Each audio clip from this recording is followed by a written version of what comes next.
Right. కష్టకాలంలో కూడా BJP, Telugu Desam పార్టీలు రాజకీయ లబ్ధి చేయాలని అనవసరంగా రాజకీయ కుట్రలు పన్నడాన్ని తీవ్రంగా ఖండిస్తున్నామని మంత్రి చెప్తూ ఉన్నారు. ఇది ఎంత పారదర్శకంగా ఉన్నామో చెప్పాల్సిన అవసరం ఉంది అని ప్రెస్ మీట్ చెప్తున్నానని మంత్రి మాట్లాడారు. రైట్. ఇక కరోనా కాలంలో ఉన్నాము, రోజు దాని గురించే మాట్లాడుకుంటూ ఉన్నాము. ప్రస్తుతానికి 24,23,500 దాకా ప్రపంచవ్యాప్తంగా కేసులు, 1,66,000 మంది చనిపోయారు. భారతదేశంలో కూడా దాదాపు 18,000 దగ్గరలో కేసుల సంఖ్య, 600 దగ్గరలో, సుమారు 559 దగ్గరలో మరణాలు ఉన్నాయి.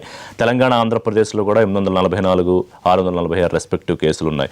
ప్రస్తుతానికి ఎక్కడ వాళ్ళు అక్కడ ఉండండి, లాక్డౌన్లో ఉండండి. ఎందుకంటే ప్రస్తుతానికి అది ఒక్కటి మాత్రమే మన దగ్గర ఉన్న వెపన్. సో అందరూ ఉంటున్నారు. అయితే ఈ లాక్డౌన్లో సెలబ్రిటీ పీపుల్ ఎలా ఉంటున్నారు, దర్శకులు ఎలా ఉంటున్నారు, లేకపోతే హీరోలు ఎలా ఉంటున్నారు అనే ఒక ఉత్సుకత అందరికీ ఉంటుంది. సో అందులో ముఖ్యంగా రామ్ గోపాల్ వర్మ లాంటి దర్శకులు, అలా ఎందుకన్నానో చెప్తాను వారితో మాట్లాడినప్పుడు, వాళ్ళు ఎలా స్పెండ్ చేస్తున్నారు ఈ లాక్డౌన్ పీరియడ్ని అనేది చాలామందికి తెలుసుకోవాలన్న ఆదుర్ద, ఆసక్తి ఉంటాయి. సో వాళ్ళు ఇప్పుడు ఆర్జీవి మాటల్లోనే తెలుసుకుంటారు. నాతో రామ్ గోపాల్ వర్మ ఉన్నారు, ఎన్టీవీ లైవ్లో జాయిన్ అవుతున్నారు. వర్మ గారు, కరోనా కాలంలో ఎలా ఉన్నారు? హలో. మామూలుగా అయితే ఎలా ఉన్నారని అడగను, బట్ కరోనా కాలం కదా, అందుకే ఎలా ఉన్నారని అడుగుతున్నాను. చాలా బాధ్యతాయుతంగా ప్రవర్తిస్తున్నాను. 6 feet డిస్టెన్స్ మెయింటైన్ చేస్తున్నాను. ఎవరికి చేతులు ఇవ్వట్లేదు, చేతులు కడుక్కుంటున్నాను అని చెప్తే మీరు నంబరు కాబట్టి చెప్పను. ఫస్టే పనిచేశారు కాదు మీరు. నేను బాధ్యతాయుతంగా ఉంటున్నారేమో అనుకుని నేను చెవులు రెక్కించి వింటున్నాను.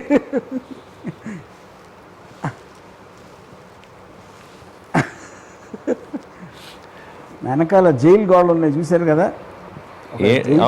ఆఫీస్లో ఉండి ఏదో నా పని నేను చేసుకుంటున్నానండి. అంటే ఆఫీస్నే జైల్లో మార్చుకున్నారా?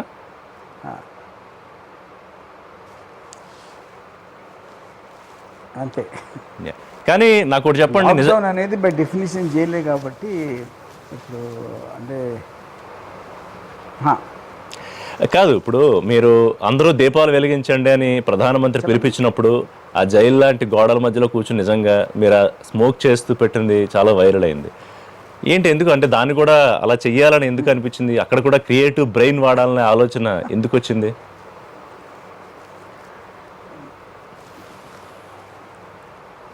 ఆన్సర్ మీరే చెప్పారు కదా, వైరల్ అవ్వాలని చేశారు. ఇప్పుడు అందరిలాగా నేను మన చప్పట్లు కొట్టో లేకపోతే బయటకు వచ్చి వెలిగిస్తే మీరు ఈ ప్రశ్న అడిగేవారు లేదు కదా. కానీ బేసిక్ పాయింట్ ఫైనల్గా దానికి అటెన్షన్ తేవాలి, ఆ పర్టికులర్ ఇష్యూ కోసం అటెన్షన్ తేవడం అనేది మెయిన్ థింగ్ అయినప్పుడు మనం ఏదైనా కొత్తగా ఒక వేరేగా చేస్తేనే అటెన్షన్ వస్తుంది. It is basic common sense. కానీ నిజం చెప్పండి వర్మ గారు, దేనికి భయపడని ఆర్జీవి కరోనాకి భయపడ్డారు కదా.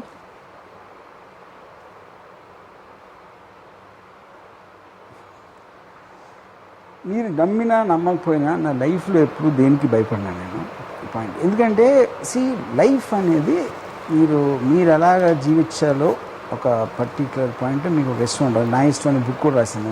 అవును. కాకపోతే మనిషికి లిమిటేషన్ ఉంటుంది ఒక పాయింట్. రెండో పాయింట్ సోషల్ లిమిటేషన్స్ ఉంటాయి. సో అది జాగ్రత్త తీసుకోవడానికి, భయపడటానికి there is a fundamental difference. కానీ అది ఒక పర్టికులర్ లిమిటేషన్ వరకే పనిచేస్తుంది. ఆ లిమిటేషన్ ఒక్కొక్క మనిషికి ఒక్కొక్క ఏముంటుందని బ్రేకింగ్ పాయింట్ అంటారు దాన్ని ఇంగ్లీష్లో. బ్రేకింగ్ పాయింట్ అనేది ఎప్పుడు వస్తుంది అనేది చూడాలి. సో ప్రస్తుతానికి నేను ఆనెస్ట్గా నేను డిఫరెన్స్ ఫీల్ అవట్లేదు. ఎందుకంటే ఇప్పుడు నాకు షూటింగ్ లేదు కాబట్టి నేను ఆఫీస్లో కూర్చొని నా స్క్రిప్ట్ వర్కో ఎడిటింగ్ వర్కో అలాంటివి చేసుకుంటున్నాను. సో లాక్డౌన్ అనేది స్పెసిఫిక్గా చేతులు కట్టేసి కాళ్ళు కట్టేసి ఒక మూల ఉంచేసారు అనే ఫీలింగ్ నాకు జెన్యూన్గా ఇంతవరకు రాలేదు. అంటే లాక్డౌన్ గురించి వద్దాం. అంతకన్నా ముందు మీరు ఇంతకుముందు భయం ఎందుకు లేదంటే మీకు ప్రతిదానికి క్లారిటీ ఉంటుంది. అంటే వ్యక్తులతో ఎలా బిహేవ్ చేయాలి, లేదా వ్యవస్థలతో ఎలా బిహేవ్ చేయాలి, ఎవరితో ఎలా ఉండాలి. కానీ ఇదేమి కనిపించని ఒక పదార్థం, ఒక కనిపించని శత్రువు ఎలా వస్తుందో ఎక్కడి నుంచి వస్తుందో తెలియదు. సో ఆ ఆస్పెక్ట్లో భయపడ్డారా అని అడిగాను.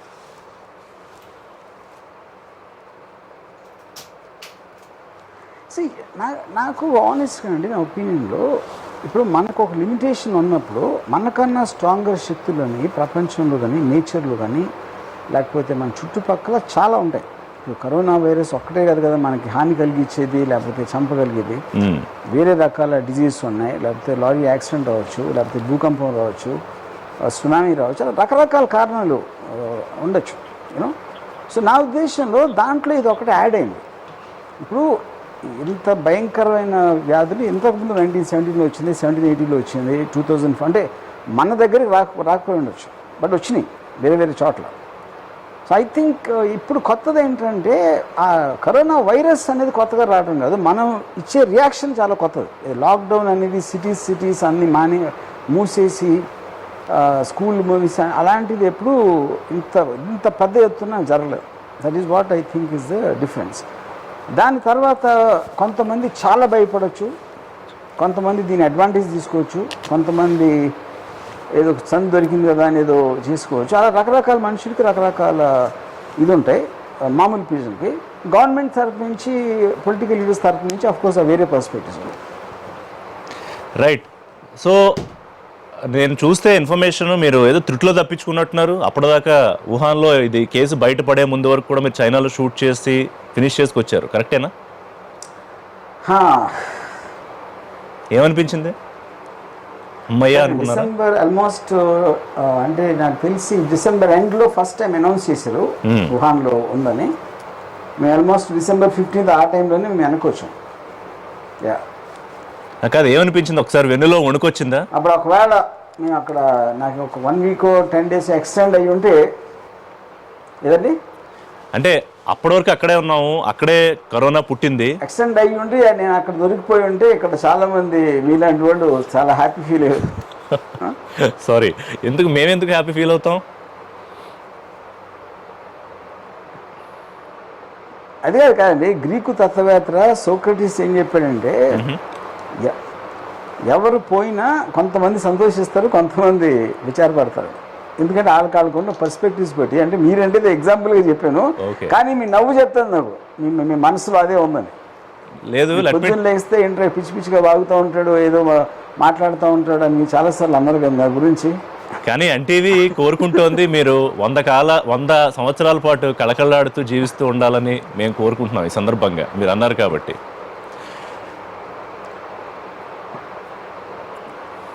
మీ నవ్వు చూడండి వెనకాల, జస్ట్ చిన్న జూమ్ వేసుకుని చూడండి వెనకాల. అట్లా కాదు రాము గారు, మీరు లేకపోతే మాకు మీడియాకి ఎక్కడ నన్ను బండ రంజు అంటే మాకు ఏమన్నా కొంచెం పక్కకి చూడాలి అంటే ఇందులో వెంటనే కనిపించేది మీరే. అమ్మో, మీరు మాకు చాలా ఇంపార్టెంట్.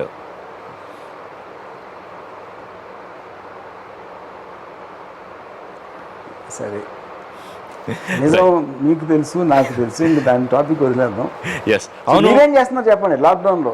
ఇదిగో ఇట్లా వచ్చి ఇలా ఇంటర్వ్యూలు చేసుకుంటూ, నా ఉద్యోగం నేను చేసుకుంటూ, నా వృత్తి బాధ్యతను నిర్వర్తిస్తూ ఉన్నా.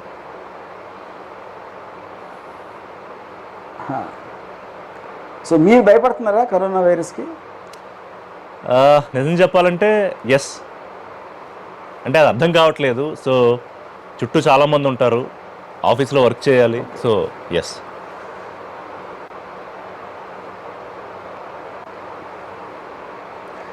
నా ఉద్దేశంలో కరోనా వైరస్కి భయపడే వాళ్ళు ఎవరంటే పాపులు భయపడతారు. ఎందుకంటే దానికి ఎగ్జాంపుల్ మీకు ఎక్స్ప్లెనేషన్ ఇస్తాను. కర్మ సిద్ధాంతంలో ఒక దేవుడు ఒక శక్తిని పంపిస్తే ఎవరెవరైతే అంతకుముందు పాపాలు చేశారో లేకపోతే ఇప్పుడు పాపాలు చేశారో వాళ్ళని శిక్షించడానికే ఇలాంటివి పంపిస్తూ ఉంటాడు. అందుకని ఇప్పుడు ఎఫెక్ట్ అయిన వాళ్ళందరూ పాపులు అని, అంటే నేను కర్మ సిద్ధాంతం కొటేషన్ చెప్తున్నాను, నాది కాదు. అదేలేండి. ఆ పాయింట్లో చూస్తే మీరు పాపం చేస్తేనే భయపడతారు, పాపం చేయని వాడు ఎవడు భయపడడు. అందుకే నేను ఒక్కడనే భయపడట్లే మొత్తం ప్రపంచంలో. ఓకే, అయితే నేను కూడా భయపడట్లేదు మీరు చెప్పిన డెఫినేషన్ ప్రకారం. రైట్. అవును, పాట కూడా రాయాలని ఎందుకు అనిపించింది? మీరు ఇప్పుడు పార్టీ మారుస్తున్నారు నేను చెప్పిన తర్వాత. పార్టీలు ఎప్పుడన్నా మార్చొచ్చు. కాదు, మీరే పాట రాసి మీరే పాట పాడాలన్న ఆలోచన తీసుకొచ్చింది చూసారా corona. Thanks to corona. Please sing that corona పురుగు సాంగ్ ఎన్టీవీ ప్రేక్షకుల కోసం. అంటే నాలో అది ఎందుకంటే నాలో నిద్రించిన ఒక కళాకారుడు ఉన్నాడు కాబట్టి ఆ కళ అనేది ఈ పర్టిక్యులర్ పరిస్థితిలో వెల్లుబికి వచ్చింది. అందుకని నేను కలం పట్టి గాయకుడినయ్యా. సో ప్లీజ్ మా ప్రేక్షకుల కోసం ఒకసారి మీ అద్భుతమైన గాత్రంతో ఆ పాట ఒకసారి పాడాలి. లేదండి, నేను అది ఇప్పుడు నేను ఆ పాట మర్చిపోయాను.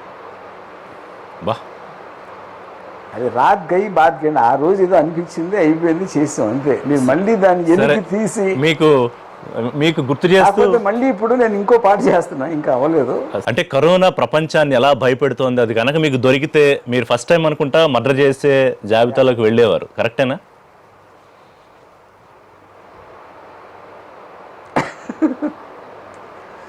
అంటే ఇక్కడ ప్రాబ్లం ఏంటంటే కరోనా వైరస్కి, అంటే అసలు వైరస్ అనేది బతికుందా లేదా అనేది కూడా ఒక ఇదో, అంటే ఒక సెల్ స్ట్రక్చర్ లేని ఒక క్రీచర్ని అసలు లైఫ్ ఫామ్ అనొచ్చా అనకూడదా అని ఒక సైంటిఫిక్ ఆస్పెక్ట్లో ఒక కాంట్రవర్సీ ఉంది. అవును. సో అది చంపుతుందని తెలీదు, అది చస్తుందని కూడా దానికి తెలియదు.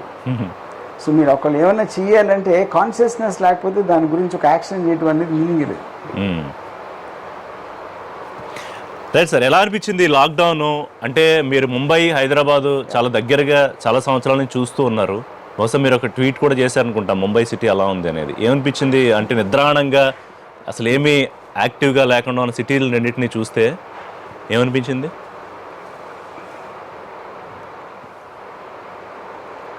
అంటే ఇప్పుడు మనిషి దేనికైనా చాలా ఫాస్ట్గా అలవాటు పడిపోతాడండి. ఎంత ఇప్పుడు ఫర్ ఎగ్జాంపుల్ హార్డ్లీ మనం ఒక నెల క్రితం వుహాన్ సిటీ, చైనాలో కొన్ని సిటీస్ని లాక్డౌన్లో చూసి అసలు స్ట్రీట్స్ అంతా ఒక పెద్ద స్ట్రీట్లో నిర్మానుష్యం అయిపోయి డ్రోన్ షాట్లు అన్నీ చూసాం. అది ఏంట్రా అంత విచిత్రంగా అని ఎప్పుడు చూడలేదు అనుకోను. కట్ చేస్తే మన దగ్గర వచ్చేసింది. సో ఐ థింక్ అది ఎప్పుడు మనకు అవ్వని పరిస్థితి ఉన్నప్పుడు ఫస్ట్ కొంచెం ఎంతగా ఉంటుంది, ఒక రోజు ఉంటుంది, 2 రోజులు ఉంటుంది, తర్వాత అలవాటు పడిపోతాం.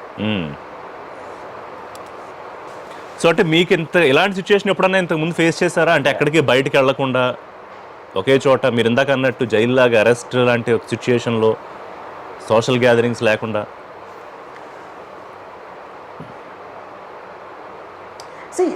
ఇప్పుడు చాలాసార్లు అంటే ఇప్పుడు పాయింట్ ఏంటంటే మనంగా బయటికి వెళ్ళకుండా ఒక పర్టికులర్, ఇప్పుడు ఫర్ ఎగ్జాంపుల్ నేను ఒక సినిమా షూటింగ్కి, జంగిల్ అనే షూటింగ్కి ముదుమల్లి ఫారెస్ట్లో 45 days ఉన్నా.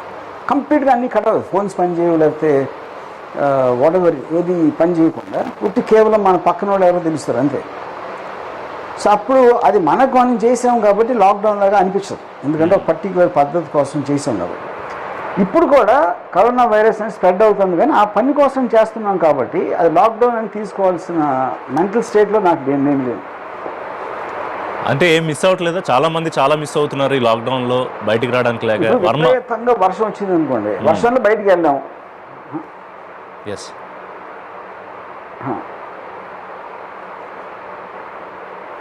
అంటే it just an extended thing అంతే, అది నా పాయింట్. మీరేం మిస్ కావట్లేదా కొత్తగా లైఫ్లో? ఏంటి పరిస్థితి, అలా ఏం అనిపించట్లేదు మీకు? నేనేం మిస్ అవుతాను అబ్సల్యూట్గా.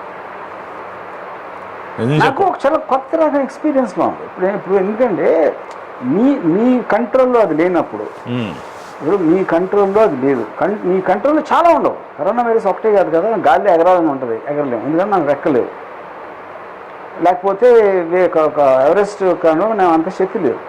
సో మనం చేయలేని చాలా విషయాలు మనం కంట్రోల్ చేస్తాయి. అందులో కరోనా వైరస్ ఒకటి కొత్తగా యాడ్ అయ్యి వచ్చింది అంతే.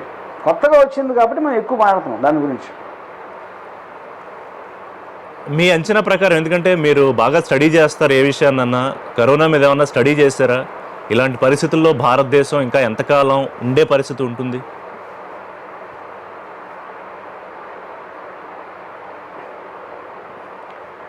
ఇప్పుడు నేను ఐఎమ్ నాట్ అన్ ఎకనమిస్ట్ అండి, ఐఎమ్ నాట్ ఎ సైంటిస్ట్, నాకు టెక్నికల్ ఎక్స్పర్టీస్ లేదు. బట్ నా ఒపీనియన్లో అది ఎంతకాలం ఉంది అని జోస్యం చెప్పలేని చేయలేను, కానీ చాలా ఫాస్ట్గా జనాలు అలవాటు పడిపోతారు అనేది నా ఉద్దేశం. అంటే ఇప్పుడు అంటే మనం ఏంటో ఎలా అయిపోయింది అని ఆలోచించి దాని తర్వాత నెక్స్ట్ స్టెప్ వేసుకోవటానికి చాలా ఎక్కువ టైం పట్టదు అనేది నా ఉద్దేశం. ఎందుకంటే కనీ విని ఎరగని ఉపద్రవం వచ్చింది అని చెప్తున్నారు, విచ్ కుడ్ బి ట్రూ. కానీ ఎంత పెద్ద ఉపద్రవం వచ్చినా మొత్తం ప్రపంచ చరిత్రలో కాన్స్టెంట్లీ వరల్డ్ ముందుకు వెళ్ళింది, కానీ ఎప్పుడు ఒక అడుగు వెనక్కి వెళ్ళలేదు చరిత్ర మొత్తం. సో ఐ బిలీవ్ ఒక పర్టికులర్ టైం లిమిట్ తర్వాత అందరూ అలవాటు పడిపోయి ఈ పరిస్థితుల్లో ఇప్పుడు ఏం చేయాలని కొత్తగా ఆలోచిస్తారు. వాళ్ళ ఇంటెలిజెన్స్ పెరుగుతుంది, నాలెడ్జ్ పెరుగుతుంది, వాళ్ళు అవలంబించే పద్ధతులు కొత్త రకాల బిజినెస్లు వస్తాయి, కొత్త రకాల మిషన్స్ కానీ ఇవన్నీ వస్తాయి. So I think the world will be a far better place after corona virus. Oh and Varma గారు, అమెరికా, ఇటలీ, స్పెయిన్, ఫ్రాన్స్ అంటే ఇండియాతో కంపేర్ చేస్తే చాలా అడ్వాన్స్డ్ కంట్రీస్ టెక్నికల్గా కానివ్వండి, వెరీ చాలా ఆస్పెక్ట్స్లో. ఇప్పుడు అక్కడ లక్షల్లో కేసులు, వేలల్లో శవాలు. బట్ భారతదేశం కంపేర్ చేసుకుని చాలా తక్కువ స్థాయిలో ఉన్నాం. దీన్ని మనం భారత్ బాగా చేసింది, కంట్రోల్ చేసింది అని చెప్పుకోవాలా? ఆ విషయం ఒప్పుకుంటారా మీరు? అంటే అది వాళ్ళ ఫెయిల్యూర్, మన సక్సెస్ అని చెప్పుకోవచ్చా? See, point if you see to start with అండి, ఇందాక చెప్పాను నా ఎక్స్పర్టీస్ లేదు సైంటిఫిక్ కదండి, జస్ట్ అబ్జర్వేషన్. కానీ ఇప్పుడు ఆల్రెడీ మనకి పెద్ద పెద్ద సైంటిస్టులు ఎక్కడైనా సరే అది చెప్పేది ఏంటంటే నావెల్ కరోనా వైరస్ అనేది దాని అసలు అర్థం కావట్లేదు. That is the reason they don't know how to tackle with it. ఇప్పుడు సపోజ్ టూరిస్టులు ఎక్కువ ఉండే చోట ఉంది కనుక న్యూయార్క్లో ఎక్కువ వచ్చిందని ఒక వాదన ఉంటుంది. అలాంటప్పుడు గోవాలో ఎందుకు రాలేదు? ఇప్పుడు ఇండియాలోనే అందరికన్నా బెటర్ నాలెడ్జ్ ఉన్నది కాదు కదా. అంతంత పెద్ద పెద్ద దేశాల్లో మోడీ గారే ఒప్పుకున్నారు కదా, అంతంత పెద్ద దేశాలు కంట్రోల్ చేయనప్పుడు మనం ఏం చేయగలుగుతాం, అందుకని జాగ్రత్త తీసుకుని లాక్డౌన్ చేయాలని ఆయన చెప్పారు. సో అది ఆ వైరస్ స్ట్రెయినా, లేకపోతే మన దగ్గర వెదరా, లేకపోతే మనకి ఏదన్నా వాట్ ఎవర్ వేరియస్ థియరీస్ ఏదైతే ఫ్లోట్ అవుతున్నాయో ఏదైనా అవ్వచ్చు, అది నిజంగా వీళ్ళు చేసి ఉండొచ్చు. కానీ ఆ ఎక్స్పర్టీస్ నాకు లేదు. ఇప్పుడు మీరు పాటలో చెప్తూ దేవుడు సృష్టించిన పురుగిది, దేవుడు స్కీమ్ ఏంటో, మనుషులను చంపడానికి దేవుడు కరోనా సృష్టించాడా అన్నారు. అంటే అదేంటి, డూ యూ బిలీవ్ ఇట్? దేవుడు పాపుల్ని శిక్షించడానికి, ఇందాక నా మీద మీరు వేసిన సెటైర్ నిజంగా పాటలో రాశారు, నిజంగా జరిగిందని నమ్ముతున్నారు? దేవుడా నేచర్, ద పాయింట్ దేవుడా నేచరా వాట్ ఎవర్ మీరు నేమ్ ఇచ్చింది కానీ ఎవరో ఒకరు సృష్టిస్తారు కదా, ఏదో శక్తి.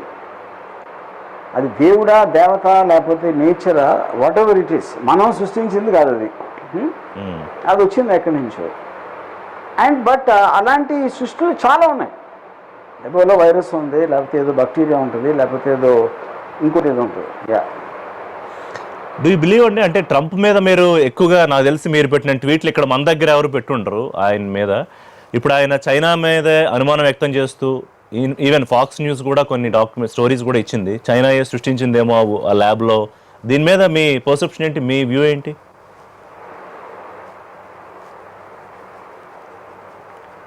నేను పర్సనల్గా కాన్స్పిరసీ థియరీస్ మీద బిలీవ్ చేయనండి. దానికి కారణం ఏంటంటే, ఇప్పుడు పాయింట్ ఒకళ్ళు కావాలని చేశారా, ఇప్పుడు ల్యాబ్లోంచి వచ్చింది అని ఏదో ఒక థియరీ ఉంది. ల్యాబ్లోంచి వస్తే ఏంటి, ఎక్కడి నుంచి వస్తే ఏంటి? ఇప్పుడు ల్యాబ్లోంచి కావాలని వదిలేరు అనుకున్నాం. ఇప్పుడు మనం దూరం నుంచి ఒక బాంబు వేయచ్చు, లేకపోతే ఒక మిసైల్ వేయచ్చు. కానీ వైరస్ని ఒకసారి మీరు బయటకు వదిలేరంటే అది it is not in control of anybody. Common sense ఉన్న ఎవరైనా ఎందుకు అలా చేస్తారు? That is my opinion. So అప్పుడు ఒక మనిషి ఎవడన్నా కావాలని ఒక ఏమంటారని సరదా కోసం, అంటే ఒక మిస్యూస్నెస్ కోసం చేసాడా, లేకపోతే టెర్రరిస్ట్ని చేసినట్టు ఊరికనే వేసి చూద్దాం అనుకున్నాడా, గవర్నమెంట్ పాలసీనా, లేకపోతే అది అయితే అది కాన్స్పిరసీ థియరీస్కి ఇంకా అంతే ఎక్కడ ఉంటుంది, ఎవరి ఇష్టం వచ్చినట్టు అది బిలీవ్ చేస్తారు. నా పర్సనల్ ఒపీనియన్లో I don't believe that at all. Okay. So Varma గారు, ఏ సిచ్యుయేషన్ వచ్చినా, ఇది విపత్తు లేకపోతే ఒక ఇన్సిడెంట్ అనుకోండి, బట్ జనరల్గా ఇలాంటి వాటి మీద ఒక సినిమా చేసే ఆలోచన మీకు వస్తూ ఉంటుంది, గతంలో చేశారు. సో కరోనా బ్యాక్గ్రౌండ్లో ఏదన్నా ఒక సినిమా చేయాలనే థాట్ ఏమైనా వచ్చిందా? నాకు యాక్చువల్గా వైరస్ మీద ఆల్రెడీ నేను ఒక సబ్జెక్ట్ 2 years 3 years బ్యాక్ చేసి పెట్టినాను. యాక్చువల్గా నేను అప్పుడే అనౌన్స్ చేయడం కూడా జరిగింది, అంటే idea of the basic project. ఎందుకంటే నేను వైరస్ మీద నేను చాలా స్టడీ చేశాను. ఆల్మోస్ట్ నేను నా కాలేజ్ టైంలోనే హాట్ జోన్ అని బుక్ చదివాను ఫస్ట్. ఓకే. అంటే అప్పుడు వైరస్ అనేది ఒక్కటే మొత్తం ప్రపంచంలో మనిషి జాతిని ఫినిష్ చేసే శక్తి ఉండేది వైరస్ ఒకటే అనేది హాట్ జోన్ అనే బుక్ ఉంది. అప్పటి నుంచి నేను ఫాలో అవుతున్నాను వైరస్ని. And of course my interest was in Ebola virus. Ebola virus is far more dangerous than corona. 2014లో మన ఆఫ్రికాలో వచ్చింది అది. కాబట్టి ఇక్కడ డిఫరెన్స్ ఏంటంటే అది చాలా స్పార్స్ విలేజెస్లో వచ్చింది, ఇదేమో సిటీలోకి వచ్చేటప్పటికి మీకు దాని ఎఫెక్ట్ అంత ఎక్కువ ఉంది. సో సూనర్ లేటర్ మీరు చేసే ఆలోచనలో ఉన్నారా virus related movie? Let's see. అంటే ఇంకా మన మధ్యలో ఉన్నాం కాబట్టి దాని చివరికి వెళ్ళి దాని వెనక్కి చూసి అర్థం చేసుకుని చేద్దాం. Yeah. ఇప్పుడు మీరు స్పానిష్ ఫ్లూ గురించి చెప్పారు, ఎబోలా ఇవన్నీ. అంటే ఇప్పుడు కరోనా కూడా ఆ స్థాయికి వెళ్ళిపోతుంది అని ఏమన్నా ఒక అంచనా ఉందా? నాకు తెలిసి స్పానిష్ ఫ్లూ అంటే కొన్ని కోట్ల మంది చనిపోయారు. డిఫరెంట్గా లేదండి. ఇప్పుడు మీకు ఇప్పుడు దాని R0 స్ప్రెడ్ రేషియో తీసుకుంటే కరోనా వైరస్ హార్డ్లీ 3 ఉంది. తర్వాత ఈవెన్ మార్టాలిటీ రేట్ కూడా depending upon the place somewhere it is in 3 and 100కి 3 పోతారు. ఎబోలా వైరస్ 50 to 60% ఉంది మార్టాలిటీ రేట్. కాకపోతే అది దీని అంత ఫాస్ట్గా స్ప్రెడ్ అవుతుంది యూనో. సో ఇప్పుడు ఇది మనకు తెలిసింది, రేపొద్దు ఇంకో కొత్త వైరస్ వస్తుందా అంటే ఎవరికి తెలుసు. కరోనా కూడా ఎవరు అనుకోలేదు, ఎబోలా రాకముందు ఎబోలా కూడా ఎవరు అనుకోలేదు. బట్ ఐ థింక్ అలాంటివి వస్తూనే ఉంటాయి. యాజ్ ఫార్ ఎస్ మనం మొత్తం యూనివర్స్ అంతా మనం కంట్రోల్ చేసేంత బలం మనకి రానంత వరకు ఇలాంటివి వస్తూనే ఉంటాయి. ఇప్పుడు మనం చేసేది మనం ట్రై చేస్తాం. సో ఇప్పుడు ఇన్ని రోజులు లాక్డౌన్ చేస్తే కంట్రోల్లోకి వస్తుంది అనేది మన హోప్. ఇప్పుడు కానీ అమెరికాలో డాక్టర్ ఫౌషీ ఏం చెప్పాడు, టైం లైన్ అనేది మనం డిసైడ్ చేయడం, వైరస్ డిసైడ్ చేస్తాం. అది వైరస్ ఇష్టం, మన ఇష్టం కాదు. వైరస్ చేసిన దాన్ని బట్టి మనం రెస్పాండ్ అవుతా మనం ఏదో ప్లాన్స్ అన్నీ వేసుకుంటున్నాం, కానీ we don't know for sure what will happen అని ఎవరికి తెలియదు. అప్పుడు మన బెస్ట్ థింగ్ మనం చేసేది ఏంటంటే దాని పని అది చేస్తూ ఉంటుంది, మన పని మనం చేసుకోవాలి. ఇంతకీ మీరు ఎగ్జాక్ట్గా ఏం చేస్తున్నారు లాక్డౌన్లో? ఆర్జీవీ లాక్డౌన్లో ఏం చేస్తున్నారు అని తెలుసుకోవాలని చాలామంది అనుకుంటున్నారు. నేను నెట్ఫ్లిక్స్లో సినిమాలు చూస్తున్నానండి ఒకటి. రెండోది I'm working on scripts. Okay. మూడోది అన్నిటికన్నా గొప్ప సినిమా ఇవాళ ప్రపంచంలో లైవ్లో ఆడుతుంది కాబట్టి కరోనా వైరస్ ఏం చేస్తుందో అది కూడా ఫాలో అవుతుంది. అవును. సో సినిమా ఇండస్ట్రీ పరిస్థితి ఏంటి రామగారు, ఎలా ఉంటుందంటే బాగా దెబ్బతింటుందా సినిమా ఇండస్ట్రీ కరోనా ఎఫెక్ట్కు?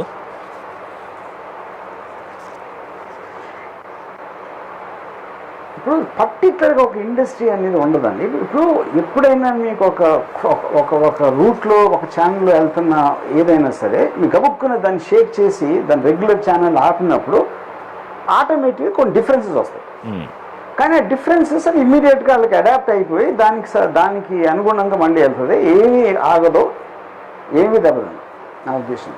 అంటే దెబ్బతిందంటే మీరు ఫైనల్గా ఒక డిస్టర్బెన్స్ వచ్చినప్పుడు దాన్ని సెటరేట్ చేయడానికి కొన్ని డిస్కషన్స్, కొన్ని అగ్రిమెంట్స్ రీడూ చేస్తారు, లేకపోతే రకరకాల అలాంటివి చేస్తారు.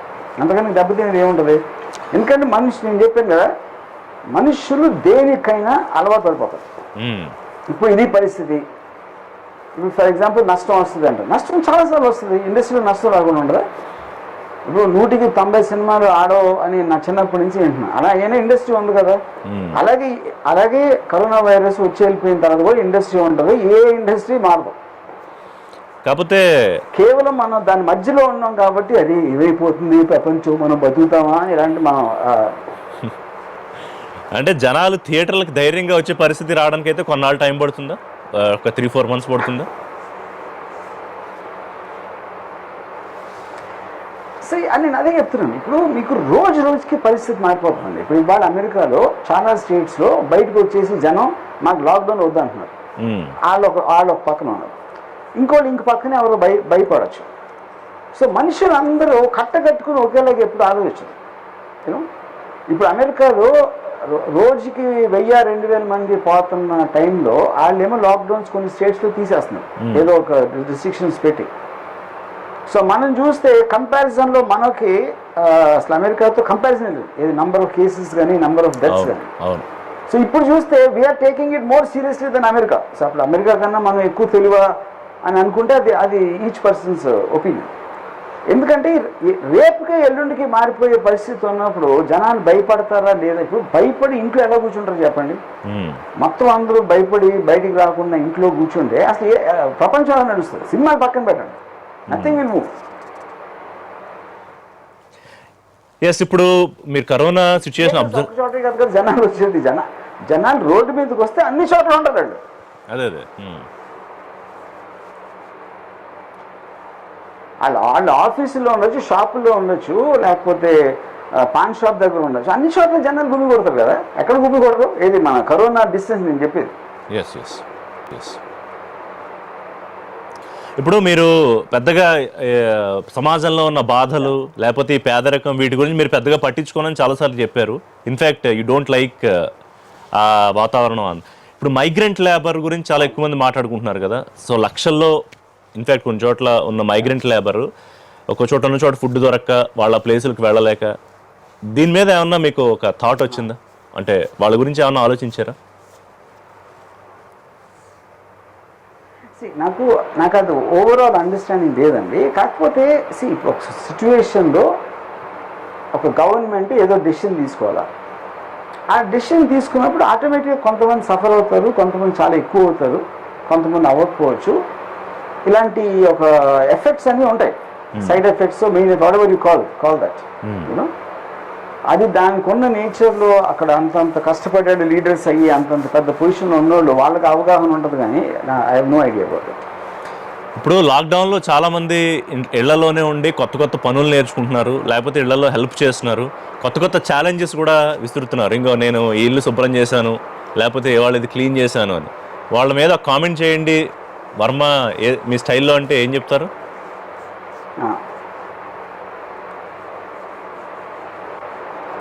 వాళ్ళందరూ ఫోటో అప్స్ట్ చేస్తున్నారండి. అందరి ఇంట్లో పనిచేసే వాళ్ళు ఉంటారు, ఎవరు కూడా ఎవరు ఉండరు. అది ఏదో చూడటానికి బాగుంటుంది. సడన్గా ఒక హీరోయిన్ ఇల్లు ఉడుస్తుంది, లేకపోతే వాళ్ళు ఎవరు చేస్తున్నారు అంటే చూడటానికి అది ఎంటర్టైనింగ్ మొక్క అది. దానికి అంతేగాని దాని ఏమి ఇన్స్పిరేషన్ చేయదు, ఏమీ చేయదు.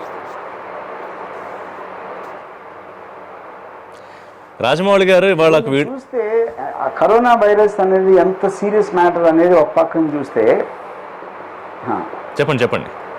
అంత సీరియస్ మ్యాటర్ అని ఒకవైపు చూస్తే, రెండో వైపు సీరియస్నెస్ కన్నా వందల కరోనా వైరస్ మీద జోకులు ఉంటాయి సోషల్ మీడియాలో. అవును. Which it self proves that people don't take it as seriously. అంటే తెలియక సీరియస్గా తీసుకోరా, తెలిసి సీరియస్గా తీసుకోరా అనేది డిబేటబుల్ పాయింట్. ఇప్పుడు ఉదయం ఎన్టీవీ ఇంటర్వ్యూ ఇచ్చారు రాజమౌళి గారు. మాట్లాడుతూ ఇలా చాలా విషయాలు మాట్లాడుతూ ఆయనకి వచ్చిన ఛాలెంజ్కి ఆయన ఏదో పని చేస్తూ ఏదో క్లీన్ చేస్తూ ఆయన కూడా ఒక వీడియో పోస్ట్ చేశారు. సో అది కూడా అంతే మీరు చెప్పిన కోవలోకి వస్తుంది. ఆయన ఏమో చాలా నిజాయితీగా చెప్పారు, నేను పని చేస్తున్నాను రోజు అని.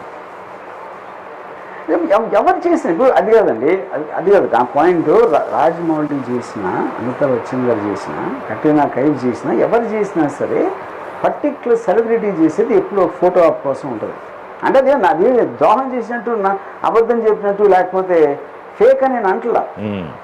ఏవో ఇప్పుడు అరే సెలబ్రిటీ రాజమౌళి కూడా చీపులు చూస్తాను, మనం కూడా ఉడుద్దామని ఎవడో ఇన్స్పైర్ అవుతుంది. వాళ్ళు ఎంటర్టైన్మెంట్ కోసం చూస్తారు. ఓకే. అంటే చాలా మంది అంటే మీకంటే అమితాబ్ బచ్చన్ గారు రజనీకాంత్ షార్ట్ ఫిల్మ్ తీశారు. వాళ్ళు చెప్పారు కాబట్టి సడన్గా వెళ్ళి ఎవరు చేతులు కడుక్కోడు. చేతులు కడుక్కున్నాడు ముందు కడుక్కుంటాడు, కడుక్కున్నాడు తర్వాత కూడా కడగడు. అంటే నో ఇంపాక్టా? స్టార్స్ చెప్తే పెద్ద ఏం పట్టించుకుని ఫాలో అయిపోరంటారా? ఏం ఇంపాక్ట్ ఉండదు అది. People watch everything for it own sake. ఎవరో చెప్తే ఎవ్వరూ చేయరు. చిన్నప్పుడు పెద్దలు చెప్పినప్పుడు ఏమైనా చేసుంటే అసలు ప్రాబ్లమ్స్ ఎందుకు ఉంటాయి? మీరు చేయట్లేదు. చాలా ఒపీనియన్ ఆడితే ఎవరు డిసిషన్ ఆడి తీసుకుంటారు, మనం అనుకుంటాం అంతే. ఎవరో చెప్తే ఎవరో ఇన్ఫ్లుయెన్స్ అవసరం. మీరు చేయట్లేదు, చాలా మంది చేస్తున్నారుగా. జాగ్రత్త, బాగా చదువుకోండి, మంచి ఉద్యోగం తెచ్చుకోండి, చక్కగా పెళ్లి చేసుకోండి, పిల్లలతో బాగా ఉండండి, జీవితాన్ని బాగా ఇవందరూ చేస్తున్నారు. ఇళ్ళలోకి మీరు వెళ్ళి కిటికీల నుంచి దూరి చూసారా? అదే మీరు వెళ్ళి కిటికీల నుంచి దూరి చూసారా అది ఇంట్లో? తెలుస్తుంది కదా, ఫ్యామిలీస్ అందరూ అలాగే కదా నడుస్తున్నాయి.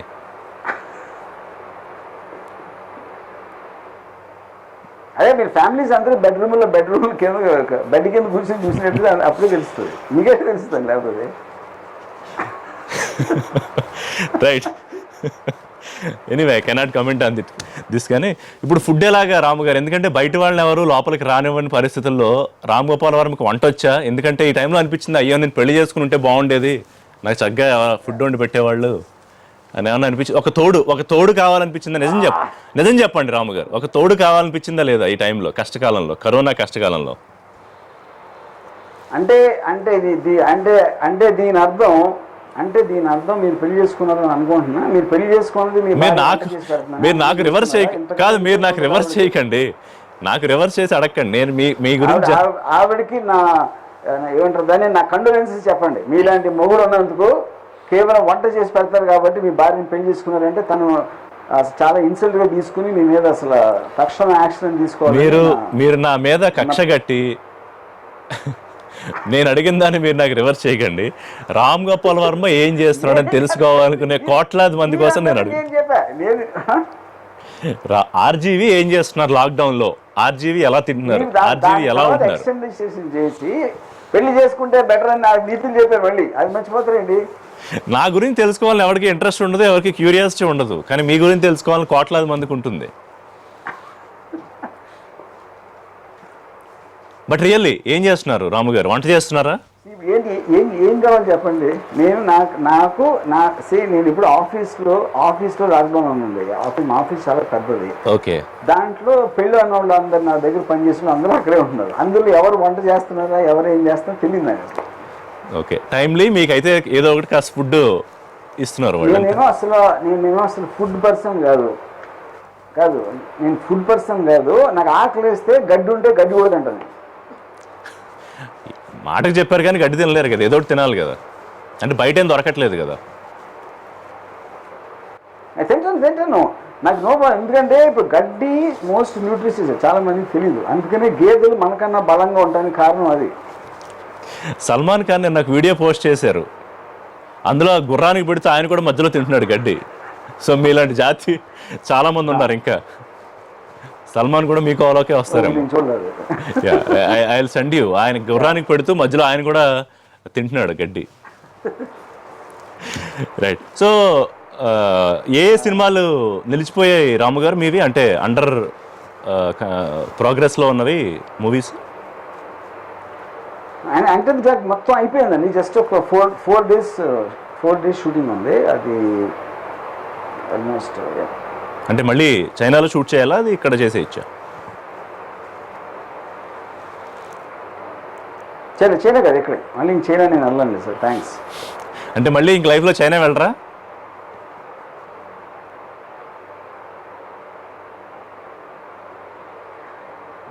మళ్ళీ లైఫ్లో అనేది నెవర్ సే నెవర్ అని ఇంగ్లీష్లో ఒక విధం కదా, అది నేను ఎప్పుడు అన్నాను.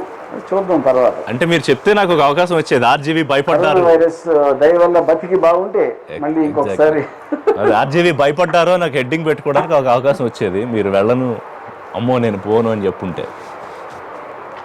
సార్ భయానికి జాగ్రత్తకి డిఫరెన్స్ చెప్పాను సార్. వేరే వాళ్ళు అయితే భయం, నేను చేస్తే జాగ్రత్త.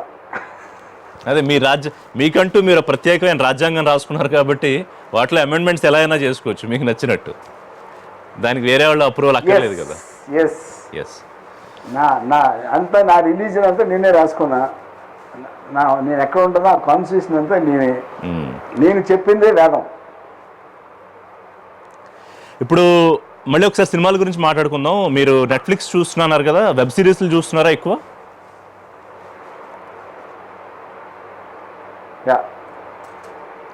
తెలుసుకోవచ్చా ఏ వెబ్ సిరీస్ నచ్చింది, ఏది బాగా మిమ్మల్ని పట్టుకుంది? So I'm actually seeing a lot of documentaries in there. Okay. Like, Second World War మీద I'm very interested in what happened in the past. So historical films, documentaries చూస్తున్నాను ఎక్కువ. సో వెబ్ సిరీస్లు మన దగ్గర కూడా ఈ మధ్య తీస్తున్నారు రాము గారు. అంటే కొన్ని ప్రత్యేకమైన యాప్స్ వచ్చాయి, తెలుగులో కూడా ఓన్లీ తెలుగు ఎక్స్క్లూజివ్ వెబ్ సిరీస్లు కూడా వస్తున్నాయి. ఏంటి అది మంచిదేనా? మంచిదా ఇన్ ద సెన్స్ అదొక డెవలప్మెంట్లో చూడాలా, ప్రోగ్రెషన్లో చూడాలా మన దగ్గర? వెబ్ సిరీస్ డెఫినెట్లీ అది ఫ్యూచర్లో సినిమాస్ని టేక్ ఓవర్ చేస్తున్నారు. దాంట్లో గ్యారంటీ లేదు, దాంట్లో డౌట్ లేదు. ఇంకా ఆల్రెడీ మీకు వెస్ట్లో అయిపోయింది అది. అండ్ ఇప్పుడు మీరు నెట్ఫ్లిక్స్, అమెజాన్ పెట్టిన బడ్జెట్స్ సినిమాల్లో కూడా పెట్టట్లేదు. ఆడియన్స్ కూడా మీరు ఈ మధ్యన ఎవరైనా కలిస్తే వాట్ ఆర్ యూ సీయింగ్ అంటున్నారు. వాట్ డిడ్ యూ సీ అంటలా. వాట్ యూ సీ అంటే cinema, what are you seeing అంటే web series. So I think అదొక ప్యారలల్ ఇండస్ట్రీ ఆల్రెడీ అయిపోయింది. ఇంకా ఇప్పుడు అయ్యేదేం లేదు. ఫ్యూచర్లో ఇంకా పెద్దగా అవుతుంది కానీ చిన్నగా మాత్రం అవుతుంది. అంటే అది సినిమాని తెరమరుగు చేసే అంత స్థాయికి అయితే రాదు కదా, అలాంటి పరిస్థితి కూడా వస్తుందా? డెఫినెట్లీ. నన్ను ఇట్ విల్ హ్యాపెన్. అంటే పాయింట్ ఇప్పుడు సినిమా అనేది ఒక ఒక స్పెక్టాక్యులర్, అంటే బిగ్ స్క్రీన్, ఆ సౌండ్, లైక్ స్పెషల్ ఎఫెక్ట్స్ ఇలాంటి జోన్లో అది ఫ్యూచర్లో అది ఉంటుంది. అంటే ఆల్మోస్ట్ ఒక యునిక్ ఎక్స్పీరియన్స్ లాగా. ఎంటర్టైన్మెంట్ ఆస్పెక్ట్లో 1-to-1 ఆడియన్స్కి అది 100% నెట్ఫ్లిక్స్, ఈ వెబ్ సిరీస్ కానీ ఫ్యూచర్, అంటే మీకు best of equipment, viewing experience అనేది టెక్నాలజీ అంత పెరిగినప్పుడు మీరు సినిమాకి సర్కస్ వెళ్ళినట్టు వెళ్తారు కానీ సినిమా చూడటానికి కానీ వెళ్ళరావు. Okay. And it is like a group event. థియేటర్కి వెళ్ళటం అనేది గ్రూప్ ఈవెంట్ అయిపోతుంది కానీ జస్ట్ ఒక ఎంటర్టైన్మెంట్ కోసం ఒక మనిషి ఆలోచించి వెళ్ళడు. సో మీరు కూడా ఏమైనా తీసే ఆలోచన ఉన్నాయా? వెబ్ సిరీస్లు చేసే అవకాశం, ఆలోచన ఉందా తెలుగులో? నేను ఆల్రెడీ చేస్తున్నానండి. నేను ప్రొడక్షన్లో ఉంది, అన్ఎక్స్ప్లోర్తో చేస్తున్నాను. అది ఆల్రెడీ ప్రొడక్షన్ ఉంది. అందులో ఏ పాళ్ళు ఎక్కువ ఉంటాయి మీరు చేసే వెబ్ సిరీస్లో? అంటే మీకు ఇష్టం రెండు. పర్టికులర్ థింగ్ నేను చేసేది కడప. ఓ, అబౌట్ రాయలసీమ ఫ్యాక్షన్స్ మీద. ఓకే. నాకు హారర్ ఇష్టం, నాకు క్రైమ్ ఇష్టం, faction, I mean what ever back drop, crime dramas అవ్వచ్చు, ఎరాటిక్ ఫిక్షన్ అవ్వచ్చు. వై పర్టికులర్లీ కడప అంటే నాకు మీరు వెబ్ సిరీస్ చేస్తారని కానీ ఏదన్నా ముంబై మాఫియా బ్యాక్గ్రౌండ్లో ఏదైనా చేస్తారేమో అని నేను అనుకున్నాను పర్సనల్గా మీ దీన్ని బట్టి. బట్ అది కూడా చేస్తున్నాను. పాయింట్ ఏంటంటే వెబ్ సిరీస్కి సినిమాకి ఉన్న తేడా, సినిమా అనేది మీకు ఒక 2 గంటల్లో కథ చెప్తాం. వెబ్ సిరీస్ అనేది మీకు టైం ఉంటుంది కాబట్టి చాలా ఎలాబరేట్ చేయొచ్చు ఒక కథని. అంటే ఒక 30 ఏళ్ళలో జరిగిన కథని మీరు గబుక్కుని ఒక 2 గంటల్లో ఒక టూకీగా చెప్పేయకుండా దాన్ని ఎలాబరేట్ చేసి దాన్ని ఎక్స్పాండ్ చేయడానికి అవకాశం ఉంది. కాబట్టి ఐ థాట్ రాయలసీమ ఫ్యాక్షన్కి కెపాసిటీ ఉంది కాబట్టి అదొక సబ్జెక్ట్ తీసుకున్నాను. కోర్ డిఫరెన్స్ ఏంటి అంటే టిపికల్గా మన ఇళ్లలో చాలామంది చూసే సీరియల్స్కిను వెబ్ సిరీస్కి కోర్ డిఫరెన్స్ ఏంటి అంటే?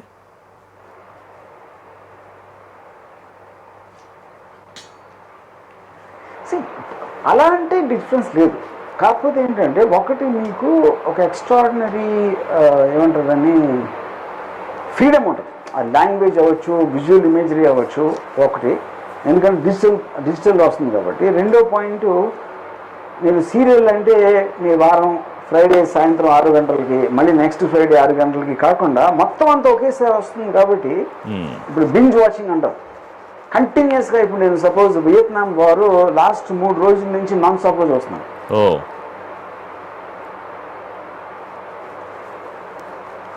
సో అలాంటి అంటే మీరు ఆల్మోస్ట్ దాంట్లో ఒక మునిగిపోయి దాంట్లో ఇమ్మర్స్ అయిపోయి మొత్తం ఆస్వాదించి వచ్చే కైండ్ ఆఫ్ ఆస్పెక్ట్ అనేది మీకు ఎక్కడ ఉండదు. ఇంకోటి ఏంటి, మీ కంట్రోల్లో ఉండదు.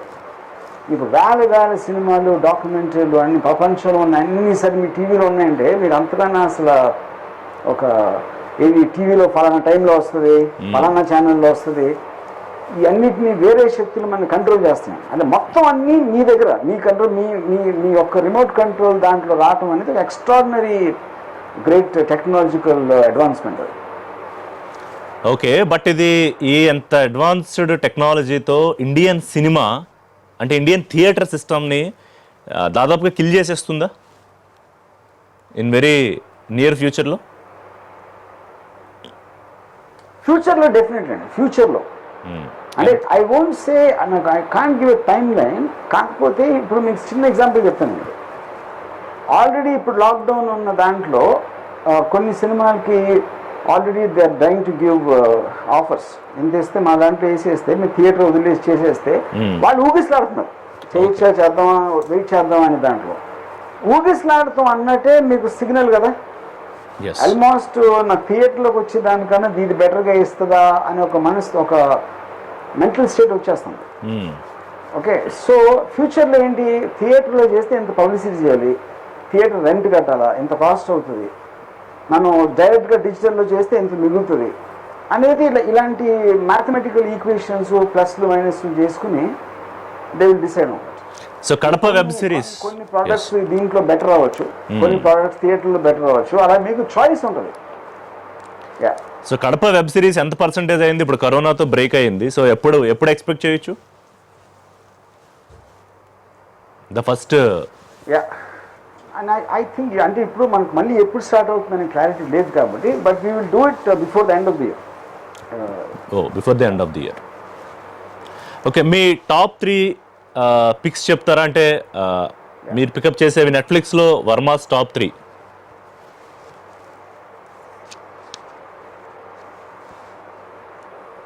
నాకు రైట్ నో అంటే ఇప్పుడే చూశాను కాబట్టి నేను blown with Vietnam war. Okay, Vietnam war అనేది అసలు నేను అన్బిలీవబుల్. అదొకటి. తర్వాత అమెజాన్ ప్రైమ్లో చెర్నోబిల్, చెర్నోబిల్ ఒకటి లూమింగ్ టవర్ అని ఒకటి ఉంది. Okay, and then mind hunter. Yeah,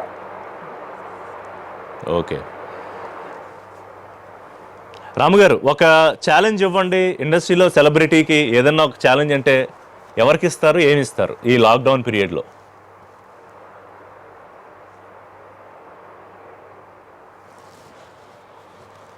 celebrity challenge. Challenge అంటే ఎలాంటి ఛాలెంజ్? ఏదైనా కావచ్చు. ఎవరిని ఏమి చేయమని అడగను నా లైఫ్లో.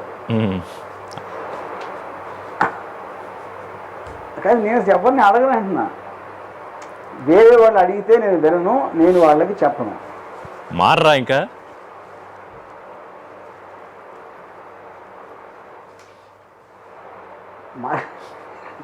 అంటే ఇప్పుడు ఏం చేయాలి? మీరు చెప్పండి, ఏం చేయాలి?